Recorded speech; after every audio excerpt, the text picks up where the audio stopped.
Bom dia pessoal, Christopher, professor de História.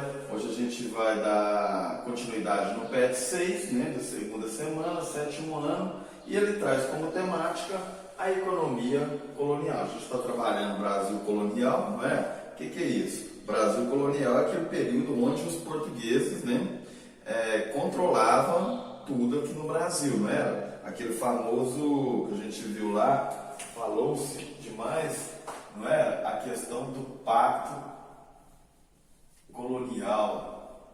O que era o pacto colonial? Aqueles países, né, que compunham o continente americano, a maioria deles era o quê? Era posse de alguns países europeus, né, como Espanha, Portugal, Inglaterra e França, né? E um pedaço depois da Holanda.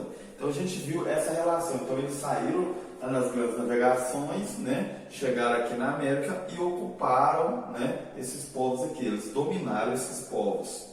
Lá na página 67, ele vai trazer essa temática então da economia colonial portuguesa aqui no Brasil, com aquela questão do pacto colonial. A colônia, que era o Brasil, né, e a metrópole, que era Portugal, lembra? O pacto colonial era a relação metrópole e colônia. A colônia só poderia comerciar com a sua metrópole, ela tinha só relação com eles, né? Então, Portugal, no caso aqui do Brasil, ia aproveitar essa situação para quê? Explorar cada vez mais as riquezas aqui no Brasil, para pegar as riquezas e levar lá para a Europa, não é? Para cada vez mais desenvolver a economia portuguesa.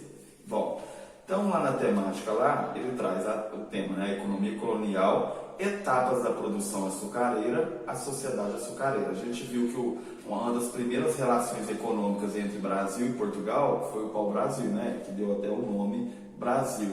Depois, o que ocorre? Portugal começou a ver com bons olhos aqui o Brasil e viu que aqui seria agora a sua fonte de riqueza, não era? Visto que lá nas Índias, que era o primeiro lugar que eles davam privilégios, né? Davam importância por conta das especiarias e outros artigos de luxo, só que ele viu que não tinha mais o monopólio. O que é o monopólio? Não era só eles que iriam lá nas Índias buscar, ele começou a querer pegar algo que era mais exclusivo. E no caso aqui eles iam produzir açúcar, trouxe açúcar lá da África para o Brasil, né? Então a economia colonial de Portugal no Brasil nesse período era o que?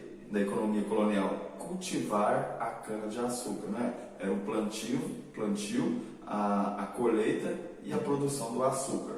Mas era fácil ter um engenho, né? Engenho era onde transformava a cana-de-açúcar em açúcar, então era muito caro, então não era tão simples assim você cultivar a cana-de-açúcar, né? Transformar ela em açúcar, a produção açucareira no caso, né? Então ele coloca lá também, né, a cana era plantada em grandes propriedades e teve a região Nordeste como principal centro produtor de açúcar. Vocês lembram que o Portugal chegou primeiramente na região de Nordeste, né? Então o Nordeste era aquele motor econômico do Brasil, né? A produção de riqueza era ali. Depois, mais tarde, a gente viu que agora vai ser no Sudeste, né, para a produção de café, a mineração e assim vai.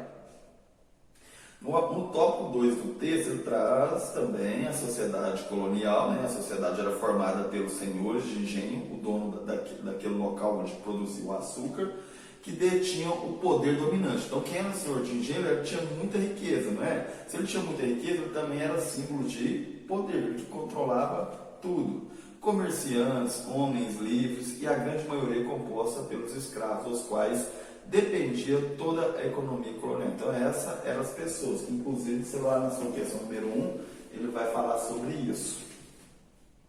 Depois, em outra parte em negrita, ele traz sobre a sociedade patriarcal, né, que fala que o homem, né, o dono do engenho, ele que controlava tudo, ele que tinha o poder das suas mãos, né, que vai ser a questão número 2 aí, ó.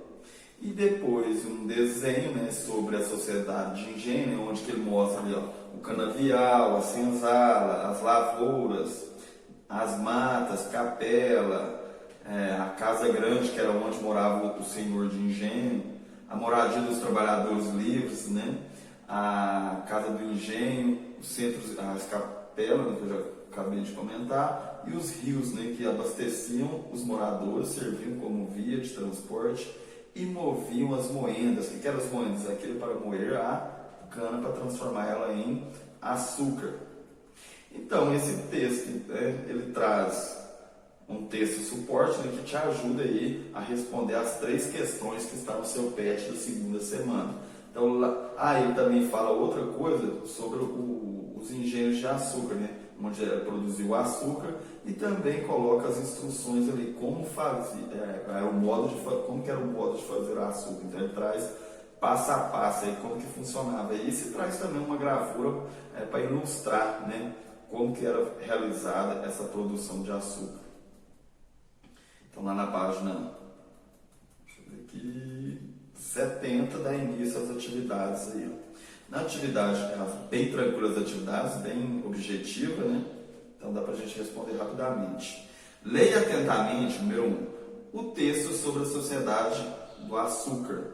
Observe como era a vida das pessoas naquela época. Imagine como seria a sua vida se vivesse em um engenho. Escolha um personagem e escreva uma história. Então, o que você vai fazer aqui? É uma questão pessoal, de escolha sua, né? Então você vai ir lá e vai escolher. Eu escolhi ser um senhor de engenho. Então, pela leitura que você fez no texto suporte, você vai falar como se fosse você, né? Fazer um pequeno textinho, não precisa ser muito grande, falar como seria a sua vida como senhor de engenho. Você controlava tudo, mandava tudo, né? E tudo mais. Ou comerciantes, né? Você era comerciante português, você era um comerciante brasileiro, né? Homens livres, aqueles que ganhavam salários, né? Para estar produzindo o açúcar no trabalho. Ou mulheres que não tinham quase que valor nenhum, né? Então eu coloquei até nessa ordem aqui. Essa ordem é aquela que a gente coloca como a importância da pessoa. O mais importante, senhor de engenho, comerciante, homens livres, a mulher que nesse momento a gente sabe que ela não tinha tanto valor assim, não era? Era como se fosse uma serva do senhor de engenho, do comerciante, do homens livres, né? E por último, lá, eu estava lá embaixo, na base, que era só explorada a questão do escravo. Aí você me pergunta da questão das mulheres. Por isso que elas estão aí, sempre lutando por uma vida melhor, não é? Para estar com os mesmos direitos dos homens, porque a luta das mulheres foi muito complicada, né? Até ela conseguir um status que ela tem hoje, foi através de muita luta. E mesmo assim a gente percebe que ainda existe um machismo que impera na nossa sociedade, né? Principalmente na sociedade brasileira e outras também. Bom, então você vai escolher qualquer um desses e vai contar como se fosse você. Então é bem pessoal mesmo essa questão aí, bem tranquila também de fazer. Então não tem nem como a pessoa errar, é só você falar do jeito que você ia viver se você fosse algum desses personagens aí que vivia na sociedade colonial, né? Na sociedade do açúcar. O significado do termo sociedade patriarcal, característica do Brasil colonial, quais são as características? Quais características é? Era um cara que era rico, não era? Era o dono de tudo, então patriarca vem de patriarca, pai ou paterno, né? Então, você vai achar lá no texto a resposta, está lá. O símbolo máximo do poder era a casa grande, não é? A gente vê em novela, bastante novela, que mostra lá que ele era praticamente o coronel, ele manda tudo ao seu redor, nos escravos, a mulher não tinha palavra alguma, a filha tinha que casar com quem ele queria, não era? Ele sempre estava envolvido com política local, porque ele controlava tudo, né? O símbolo máximo do poder era a casa grande. Quem que era a casa grande? Quem morava lá? O senhor de engenho. A sede do engenho, tá vendo a importância do açúcar em engenho, onde se produz o açúcar, que era a economia aí da sociedade colonial desse período, onde o senhor de engenho, vivia com a família, a mulher dele e os filhos, né? E os criados, aqueles que tinham pessoas que moravam lá para cozinhar e fazer tudo mais. E tinha alguns escravos viviam presos na senzala, né? Trabalhavam no canavial, e tinha aqueles que viviam dentro da casa. Esse aí tinha uma vida até melhorzinha do que os demais. A gente até vê em novelas essas situações aí, não era? O que mais? Por ser pai, homem, né? Que quem vale mais aqui é um homem que tem posse, um homem que tem dinheiro, no caso aqui, o dono da casa grande. E autoridade máxima, ele manda e desmanda em tudo. No latifúndio, o que é o latifúndio? São as fazendas, é a mesma coisa que fazenda.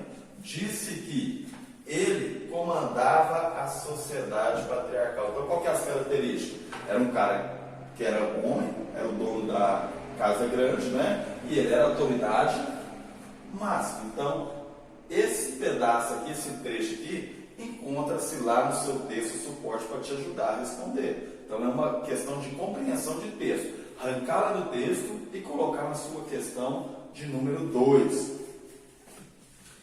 A atividade número 3 e última, né? A escravidão indígena, adotada no início da colonização do Brasil, foi progressivamente abandonada e substituída pela africana. Isso a gente até viu em aulas anteriores.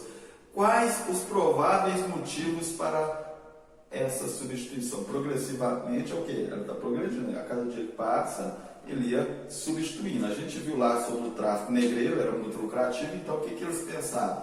Não, vamos acabar com essa escravidão do indígena, porque ele tem uma cultura diferente da nossa. Até a gente adquirir isso daí, já se passou muito tempo. A gente quer de imediato. E estava dando muito dinheiro o quê? Buscar escravo em África e trazer para o Brasil. Mas lá no seu texto ele traz a questão, a resposta, né? No seu texto ele traz lá as respostas. Como você vai encontrar lá? As razões que fizeram com que no Brasil colonial a escravidão dos povos indígenas podem ser atribuídas a setores da igreja e a coroa. Que coroa?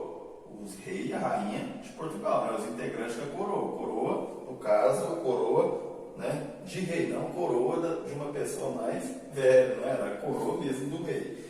Que se opunham à escravização indígena.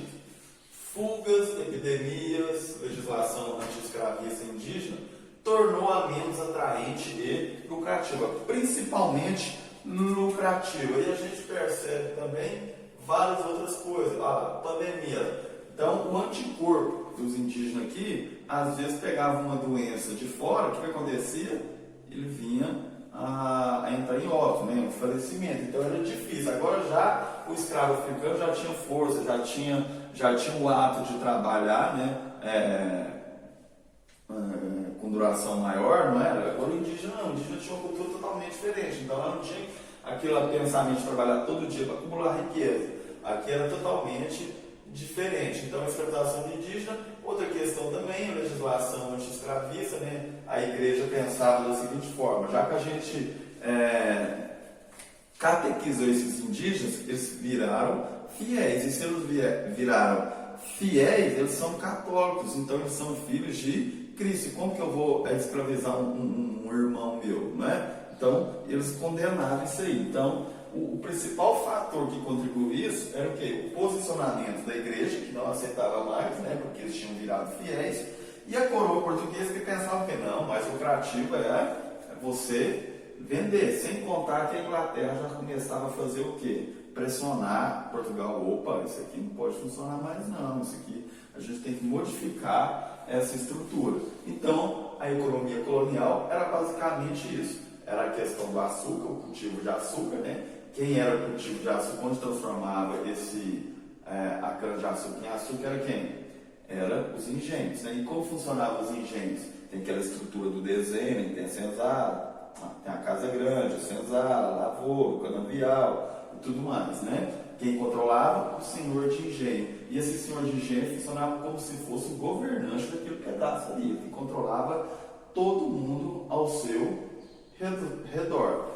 E a mão de obra lá, existia mão de obra livre, né? Pessoas trabalhavam lá por alguma quantia financeira, ou escravos.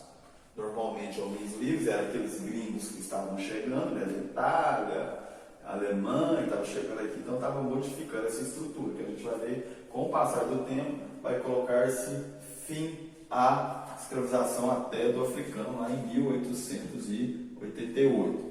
Bom, pessoal, então aqui está a correção da segunda semana do PET 6 do 7º ano. Não vou estender muito para não ficar longo o vídeo, e também aquelas pessoas que têm, ver a videoaula por dados móveis não vai não gastar tanto.